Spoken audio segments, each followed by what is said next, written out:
The new King Charles, like his beloved mother, has a long association with and affection for Australia.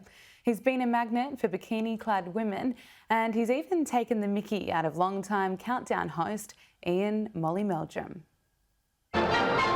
A lanky teenager touches down in Sydney, but this is no ordinary boy. The Prince smiles and waves, showing no sign of tiredness despite his long flight.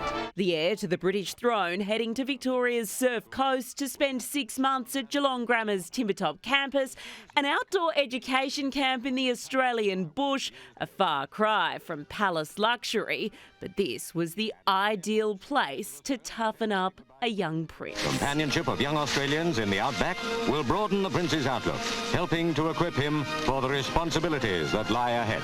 Charles would later declare it the most enjoyable part of his whole education. His early introduction to the land down under would inspire 15 more visits, but they wouldn't always go so well. In 1977, an interview with Molly Meldrum would go down as one of the most disastrous in the history of Australian television. The profits from which would be donated to the Queen's Silver Jubilee organisation.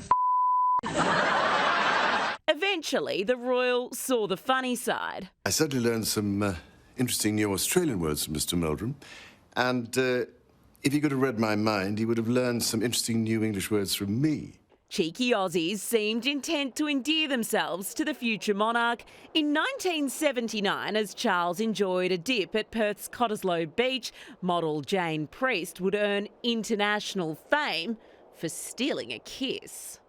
He would return 4 years later, married, as the Prince and Princess of Wales embarked on their first official tour, a baby William in their arms. Like any young couple, they ticked off the Aussie bucket list. My wife and I are greatly touched by such a warm welcome here.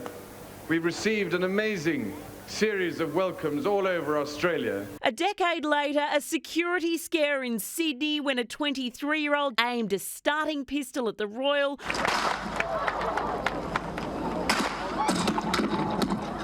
2 blanks fired, but Charles took it in his stride. The Prince unhurt, and he made no comment on the incident. He was a frequent flyer. In 2012, he marked the Queen's Diamond Jubilee here with Camilla by his side. They loved it so much, they were back within 3 years. How are you enjoying Sydney? It's fantastic. Let's hope we see them here soon as King and Queen Consort.